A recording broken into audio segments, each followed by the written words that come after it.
"You know nothing about real Army operations," Colonel Reddington snapped, his voice echoing across the training ground as he dismissed the quiet woman in civilian clothes. For 3 days, he'd treated her like an incompetent assistant, speaking slowly as if she couldn't understand basic concepts. Then she calmly opened her briefcase and placed a folder on the table. Major General Claire Dawson, Deputy Inspector General of the U.S. Army. The arrogant colonel who'd been shouting at her suddenly froze, color draining from his face. The woman he'd belittled outranked him by miles, and what happened next would haunt his military career forever. The desert sun hung low over the Southwest Army base, casting long shadows across cracked asphalt and weathered buildings that had seen decades of service, and inside the main administrative building, Colonel Mark Reddington stood at his office window with his jaw tight, staring at the empty road that led to the front gate while mentally preparing himself for what he considered another pointless intrusion into his command.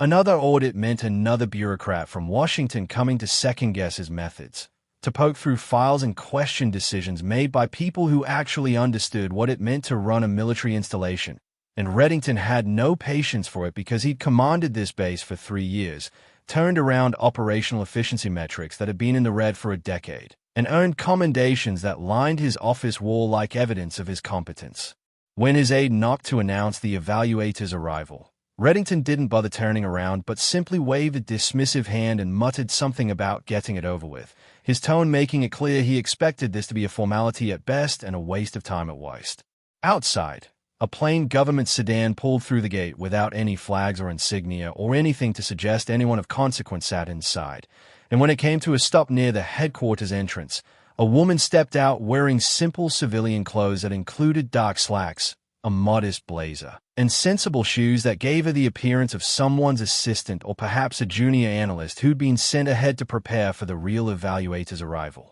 Reddington descended the steps with the kind of impatience that radiated from every movement, and he'd barely glanced at her face before making his assessment, and deciding she wasn't worth his attention because she looked unremarkable in every way that mattered to a man who measured importance by visible markers of authority. He approached with the confidence of someone who'd spent 26 years in uniform and had grown accustomed to immediate recognition and deference. And when he reached her, he didn't extend his hand or introduce himself, but instead pointed toward the administrative offices with a tone that barely concealed his irritation as he told her to wait there until someone could come get her when they were ready, adding that she should stay out of the way in the meantime. The woman simply nodded without protest or any flash of offense in her eyes, offering no correction or explanation, just standing there calm and still as if she'd expected exactly this reception and had seen this particular play unfold 100 times before in other places with other commanders who made the same assumptions.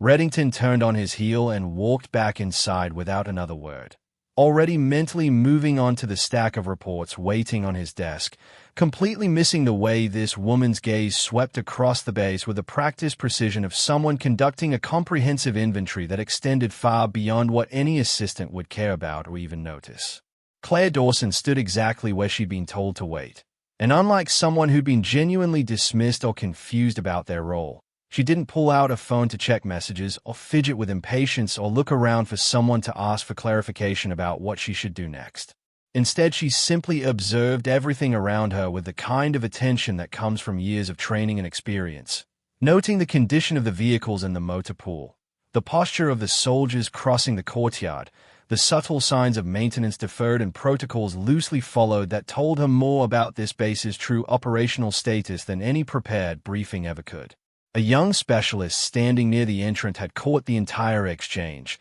and something about the interaction didn't sit right with him because the woman hadn't flinched or looked confused or intimidated the way most civilians did when a full-bearded colonel spoke to them with that kind of dismissive authority. If anything, she'd seemed almost expectant, like she'd been testing something or confirming a hypothesis she'd already formed before even stepping out of that sedan. And the specialist glanced at his battle buddy who'd also witnessed the colonel's dismissal, sharing a look that communicated what neither of them wanted to say out loud because when you've been in the military long enough, you develop an instinct for reading people and sensing when someone carries real weight even if they are not, advertising it with rank insignia or formal introductions. Claire continued waiting without showing any sign of discomfort despite the heat, and every few minutes when a soldier would pass by, She'd offer a polite nod if they made eye contact, though most hurried past without engaging because they assumed she had no authority and therefore wasn't worth acknowledging beyond basic courtesy.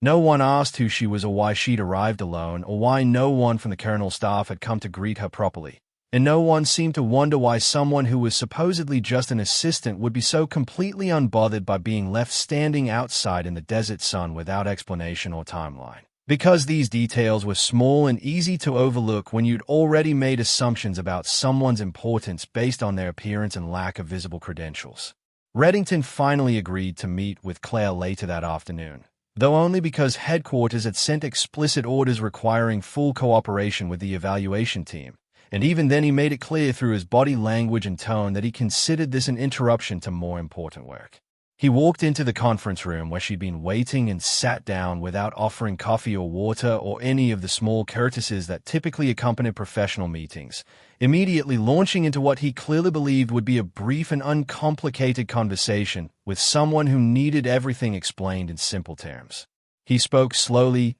over-articulating words as though Claire might struggle to understand basic concepts, and he began by explaining fundamental military terminology that any serious evaluator would already know, pausing after each definition as if giving her time to absorb information that was obviously beyond her usual comprehension. As he talked, Reddington couldn't resist weaving in references to his own accomplishments, mentioning his unmatched command record and the efficiency improvements he'd personally implemented, describing decisions he'd made with the kind of self-congratulatory detail that suggested he expected admiration rather than professional assessment. Claire sat across from him taking notes in a leather portfolio, nodding occasionally, her expression remaining neutral and attentive in a way that gave nothing away about what she was actually thinking or what she already knew before walking into this room. But then she began asking questions, and the nature of those questions immediately shifted the atmosphere in a way that Reddington couldn't quite identify but definitely felt, because she wasn't asking about general policies or requesting clarification on the definitions he'd just patronizingly provided. Instead, Claire asked about specific readiness metrics that should have been reported to Regional Command 3 weeks earlier, inquired about the discrepancy between the stated number of vehicles operational versus what she'd observed in the motor pool during her brief time outside, and mentioned a particular training exercise that had been cut short last month without proper documentation explaining why resources had been reallocated. These weren't the broad, generic questions of someone trying to get oriented or understand how things worked in general, but rather the precise, informed inquiries of someone who'd already reviewed extensive documentation and was now cross-referencing official reports against observable reality. And Reddington felt the first uncomfortable stirring of something he hadn't expected to feel during this meeting. He tried to maintain his condescending tone while answering, but his responses became slightly more defensive and less smooth, and he found himself wondering how exactly this woman knew about training exercises and vehicle readiness rates, and reporting timelines that weren't typically included in the kind of surface-level briefings given to civilian auditors. Eventually, he cut the meeting short with an excuse about urgent matters requiring his attention, and he assigned a young lieutenant named Evans to escort Claire around the base, muttering loudly enough for several soldiers in the outer office to hear that he had no time to babysit civilians who probably wouldn't understand half of what they saw anyway. The soldiers who overheard that comment had mixed reactions that played out across their faces in the seconds after Reddington walked away, some looking genuinely embarrassed by their commander's dismissive attitude towards someone who might later have influence over how this base was evaluated, while others seemed almost hopeful that Claire would report the colonel's behavior because they'd been on the receiving end of similar treatment and knew exactly what it felt like to be spoken to as. Though your intelligence and contributions were negligible, Lieutenant Evans, for his part, approached Claire with considerably more respect than his commander had shown, introducing himself properly and asking where she'd like to begin her facility tour. And within the first 20 minutes of walking through supply warehouses and maintenance bays, Evans realized with growing certainty that something about this situation was deeply unusual. Claire's questions weren't just informed. They were surgical in their precision, demonstrating a grasp of logistics, supply chain vulnerabilities, and training cycle requirements that surpassed what Evans had learned in 4 years of active duty and what some of the senior officers he worked with seemed to understand about their own operations. She asked about specific inventory management systems, wanted to know how often equipment inspections were actually conducted versus how often they were documented as being conducted, and casually referenced military regulations by their exact designations in ways that suggested she didn't need to look them up because she'd internalized them long ago. Evans found himself answering her questions more carefully than he would have with a typical civilian evaluator, because he was beginning to suspect that whatever Claire Dawson actually was, she was operating at a level far beyond what anyone on this base had been prepared for. As Lieutenant Evans guided Claire through the motor pool, past rows of armored vehicles and supply trucks that gleamed under the afternoon sun with the kind of superficial shine that suggested recent attention to appearances rather than genuine operational readiness, she began noticing patterns that told a story completely different from the one Colonel Reddington had presented in his self-congratulatory briefing. Soldiers stiffened when they saw officers approaching, the casual conversations cutting off mid-sentence and the body language shifting into something more guarded and performative, and when Reddington himself passed through on his way to inspect another section of the base. The change in atmosphere was palpable as NCOs suddenly found reasons to look busy and junior enlisted personnel found urgent tasks that required their immediate attention elsewhere. These weren't the natural reactions of a well-functioning unit with confidence in their leadership, but rather the survival behaviors of people who'd learned that visibility meant vulnerability and that drawing attention from command rarely ended well. Claire examined maintenance logs and training records that looked polished and professional at first glance, with all the right signatures in all the right places and numbers that suggested this base was operating at peak efficiency. But when she started comparing different documents and cross-referencing dates and asking questions about specific entries, small inconsistencies began appearing like cracks in a carefully constructed facade. A maintenance sergeant, initially reluctant to speak candidly, eventually pulled Claire aside during a moment when Evans had stepped away to take a phone call. And in a voice barely above a whisper, he revealed that equipment was being marked as mission-ready even though it had repeatedly failed field tests because the colonel had made it clear that he expected positive numbers and that anyone who documented problems too aggressively would find themselves explaining why they couldn't maintain standards that other units somehow managed to meet. The sergeant's hand shook slightly as he showed Claire the discrepancies between what was officially reported and what actually existed in terms of operational capability. And he made her promise not to reveal his identity because 2 months earlier another NCO had raised similar concerns through proper channels and had subsequently been reassigned to a less desirable posting with a fitness report that mysteriously questioned his judgment and reliability. Later that afternoon, a senior medic with 17 years of service hinted at unresolved harassment complaints that had been filed with appropriate documentation and witness statements but had somehow disappeared from official records after initial investigations concluded that the allegations couldn't be substantiated despite multiple corroborating accounts from different sources. And the medic's frustration was evident in the way she talked about policies that existed on paper but seemed to evaporate whenever they threatened to create problems for people Reddington considered valuable to his command metrics. Lieutenant Evans, after witnessing several of these quiet revelations throughout the day, finally admitted to Claire during a break that morale had been steadily dropping over the past 18 months, but that no one dared question the colonel's methods or decisions because the pattern was clear and well established among those who'd been on base long enough to see it play out. Officers who raised concerns found their fitness reports downgraded with vague criticisms about their leadership potential or team player mentality. Enlisted personnel who filed complaints discovered that their duty assignments became significantly less desirable. And NCOs who pushed back on unrealistic expectations were labeled as obstacles to progress and marginalized within the command structure until they either fell in line or requested transfers to escape an increasingly toxic environment. Claire listened to all of this without judgment, her expression remaining unreadable in a way that somehow made people feel safe enough to continue talking, to share details they would never have revealed to anyone in their direct chain of command or to investigators who arrived with obvious agendas and predetermined conclusions.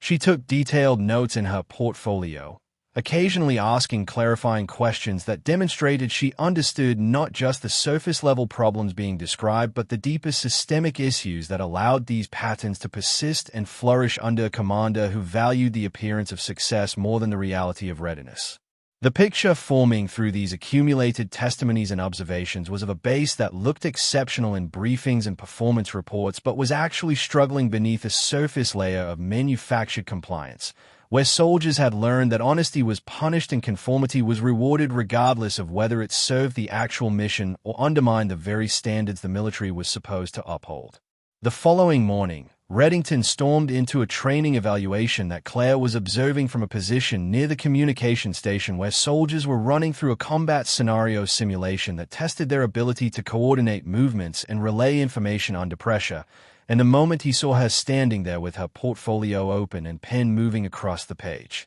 something in his demeanor shifted from casual authority to aggressive intervention. He loudly interrupted the instructors who were monitoring the exercise to offer his own explanations of what was happening and why certain procedures were being followed, speaking over the NCO who'd been providing Claire with context and essentially taking control of the briefing in a way that embarrassed everyone present because it suggested the colonel didn't trust his own people to accurately represent their work to an outside observer. And the instructors exchanged glances that communicated their discomfort with being publicly undermined in the middle of a training scenario they designed and implemented themselves. When a communications unit malfunctioned midway through the exercise, causing a breakdown in coordination that forced the simulation to pause while technicians diagnosed the problem, Claire asked Lieutenant Evans a precise technical question about the frequency modulation settings and whether similar failures had occurred during previous exercises with this particular equipment, phrasing her inquiry in a way that demonstrated not just theoretical knowledge but the kind of practical understanding that only comes from actual field experience with military communication systems. Reddington overheard the question from where he stood several feet away, and something about the specificity of what she was asking seemed to trigger a response that went beyond mere irritation into something closer to territorial defensiveness, because he immediately stepped between Claire and Evans and interrupted before the lieutenant could answer. His voice carried across the entire training area as he accused Claire of overstepping her role and getting involved in technical matters that were beyond her understanding, claiming with obvious condescension that she knew nothing about real army operations and should stick to whatever clerical tasks she'd actually been sent here to perform instead of pretending to understand complex military systems that required years of training and experience to properly evaluate. The soldiers conducting the exercise had stopped what they were doing to watch this confrontation unfold, and the expressions on their faces ranged from second-hand embarrassment to barely concealed shock because they could see what the colonel apparently couldn't, which was that his outburst was revealing far more about his own insecurity than it was accomplishing in terms of putting this civilian evaluator in her place. Claire's response was delivered in the same calm, measured tone she'd maintained since arriving on base, acknowledging the colonel's concern about her involvement while gently pointing out that understanding equipment reliability and maintenance patterns was actually central to the evaluation she'd been tasked with conducting. And the contrast between his rising volume and aggressive posture versus her composed professionalism made the entire interaction feel deeply uncomfortable for everyone witnessing it. Reddington dismissed her explanation with a wave of his hand and ordered the training exercise to continue, stalking off toward the operations building while muttering loud enough for nearby personnel to hear about civilians who didn't know their place and evaluators who wasted everyone's time with questions that demonstrated fundamental misunderstandings about how military installations actually functioned. Later that afternoon, during what was supposed to be a routine briefing in the conference room where Reddington's senior staff had assembled to present operational summaries, Claire systematically pointed out gaps in the readiness reports that had been provided to her, noting mismatched maintenance data between what was officially documented and what she'd observed during facility tours, and raising questions about leadership decisions that had resulted in training exercises being abbreviated or canceled without proper justification in the records. Her presentation was methodical and supported by specific examples that she'd compiled from multiple sources throughout her 2 days on base. And with each point she raised, Reddington's defensive posture became more pronounced until he was no longer sitting back in his chair but leaning forward with his hands pressed flat against the table and his voice taking on an edge that suggested he was barely maintaining control over his temper. He dismissed her findings as civilian misunderstandings born from inexperience with how operational units had to balance competing demands and limited resources, raising his voice to talk over her attempts to clarify her concerns and essentially shutting down the conversation by declaring that anyone who'd actually commanded troops in the field would understand why certain decisions had been made and why documentation sometimes reflected practical realities rather than idealized procedures that looked good on paper but didn't work in actual operational environments. When Claire calmly requested permission to conduct private interviews with senior NCOs to better understand the enlisted perspective on base operations and morale factors that might be affecting readiness, Reddington's immediate response was refusal, stating that his soldiers had duties to perform and couldn't be pulled away for unnecessary conversations that would only waste time and potentially create confusion by soliciting opinions from people who didn't have the full picture that command-level leadership possessed. The silence that followed his refusal was heavy and uncomfortable, with staff officers looking anywhere except at their commander or at Claire. And it was only after she quietly noted that her authorization from headquarters explicitly included access to personnel at all levels for confidential discussions that Reddington reluctantly agreed, but immediately followed his agreement with a thinly veiled threat directed at the officers present, making it clear that anyone who chose to misrepresent the command or speak out of turn about matters they didn't fully understand would be held accountable for undermining unit cohesion and damaging the reputation of a base that had worked hard to achieve its current performance standards. Everyone in that room could feel the tension rising to levels that transcended normal professional disagreement, because the colonel was practically shouting now, and his inability to tolerate scrutiny from someone he decided was inferior and unqualified had become the dominant factor in every interaction, overriding whatever diplomatic instincts he might have possessed and revealing a leadership style built more on intimidation and control than on confidence in the actual quality of his command. During her final morning on base, Claire requested a private meeting with Master Sergeant Hawthorne, a 23-year veteran who'd served under 4 different commanders and had earned a reputation as the most respected NCO on the installation. Someone whose opinion carried weight among both enlisted personnel and officers who understood that real leadership often existed outside the formal command structure in the relationships and trust built over decades of service. Hawthorne arrived at the designated conference room with the cautious demeanor of someone who'd seen too many investigations that promised confidentiality but delivered consequences for anyone honest enough to speak truth to power, and he initially provided the kind of careful, diplomatic answers that protected both himself and his soldiers from potential retaliation, describing challenges in general terms and acknowledging difficulties without assigning blame or making accusations that could be traced back to him later. But as the conversation continued and Claire demonstrated through her questions and observations that she already understood the deeper patterns at work on this base, Hawthorne's carefully maintained professional distance began to crack, and he started speaking with the raw honesty of someone who'd watched an institution he loved being damaged by leadership that prioritized appearances over substance and metrics over people. He revealed that soldiers across every unit were burned out from the constant pressure to maintain impossibly high readiness numbers while dealing with equipment that needed repair, training that got abbreviated to meet scheduling goals, and a command climate where admitting problems was treated as personal failure rather than as valuable information that could inform better decision-making. And the result was a workforce that had learned to game the system by documenting what leadership wanted to see rather than what actually existed. Good officers had quietly requested transfers over the past year, Hawthorne explained, taking assignments that were technically less prestigious or career-enhancing because they couldn't continue operating in an environment where their professional judgment was constantly overridden and where raising legitimate concerns about safety or readiness resulted in being labeled as negative or uncommitted to the mission. The Master Sergeant's voice carried the weight of accumulated frustration as he described watching talented leaders leave while those who remained either embraced Reddington's approach or kept their heads down and waited for his command tour to end.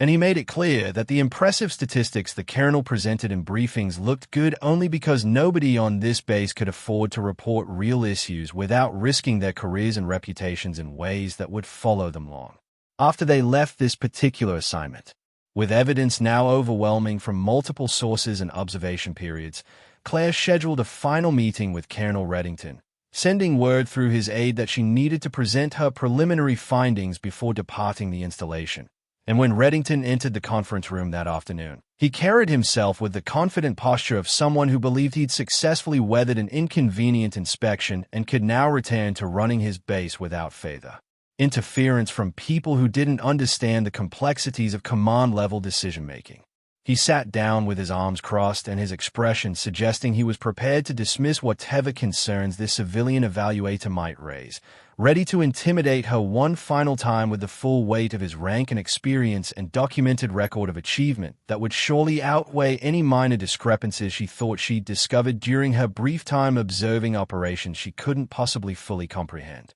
Claire calmly presented the documented inconsistencies she'd compiled over 3 days of observation and interviews, walking through specific examples of maintenance reports that didn't match actual equipment status, training exercises that had been cut short without proper justification, personnel concerns that had been suppressed rather than addressed, and a command climate characterized by fear of retaliation rather than by the trust and open communication that effective military leadership required. She laid out each point methodically with supporting evidence and specific instances, speaking in the same measured tone she'd maintained throughout her time on base. And with each new revelation, Reddington's defensive posture intensified until he could no longer contain the anger that had been building since this woman first stepped out of that government sedan and failed to show him the immediate deference he believed his rank entitled him to receive. He exploded with accusations of incompetence, his voice rising to a volume that carried beyond the closed conference room door to where soldiers in the outer offices could hear their commander losing control. And he threatened to report her to someone who actually understood the Army and could recognize that her findings were based on misunderstandings and misinterpretations from a civilian who had no business evaluating military leadership or operational readiness.